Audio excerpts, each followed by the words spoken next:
This is Project 46, it's rail car loading. We have a couple of rail cars that would be positioned in the loading rack.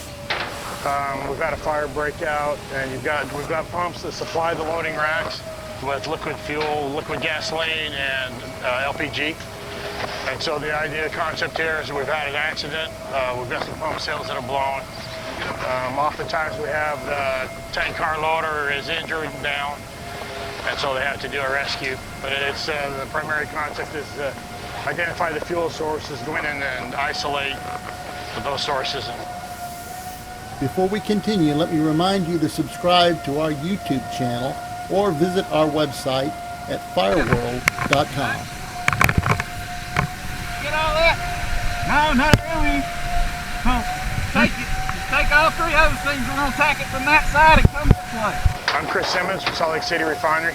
I'm an operations shift supervisor and fire department captain.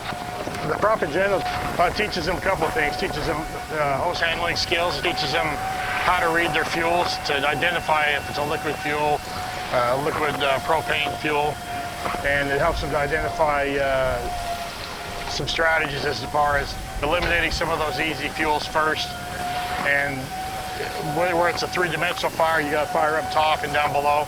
It also teaches them like some chess skills, right? They got to plan several moves ahead, so it's not where you just go in and get all the bottom stuff and then go up top. You've got to leapfrog a little bit with teams up top, teams on the bottom, and it makes them communicate with each other so that no one's getting out in front and getting into a dangerous spot. We had 3 LPG fires. The pump on the end was liquid propane. The hose coming down off the rail car was liquid propane, and then the compressor underneath was liquid propane, and then everything else was gasoline fuel off the pumps in the back and off the dome of the rail car. Initially, when we lit this off, they should be identifying where their fuel sources are, what's burning. Because with LPG, if LPG is flowing, it can freeze up and create an ice ball, and it'll seal itself off momentarily, and it goes out. Sometimes we forget about it because it's out. And even though this is a training scenario here and the fuelers can shut the fuel off, there still has the potential of what's out. That ice ball is going to melt, and it's going to open back up again and start flowing, and then we have raw propane creating a big cloud. So we talked about making sure when you identify that as a leak and you know you didn't close it and it goes out, it still needs to be closed, right? It still needs to be isolated.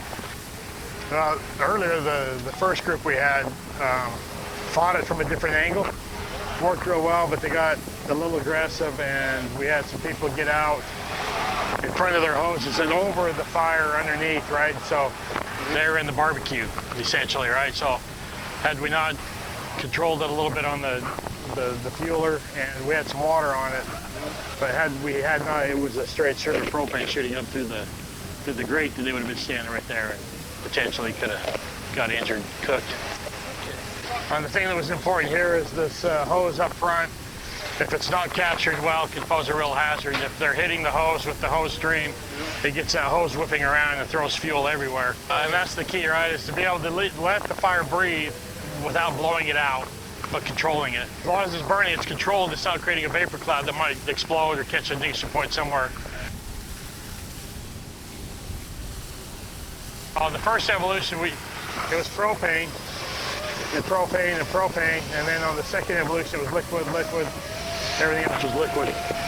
So with liquid, the key there is the same thing. It's to capture it under the hose a couple of feet and blow the fuel out the back of the project or out of the back of the pit, just to keep it from lighting up under their feet.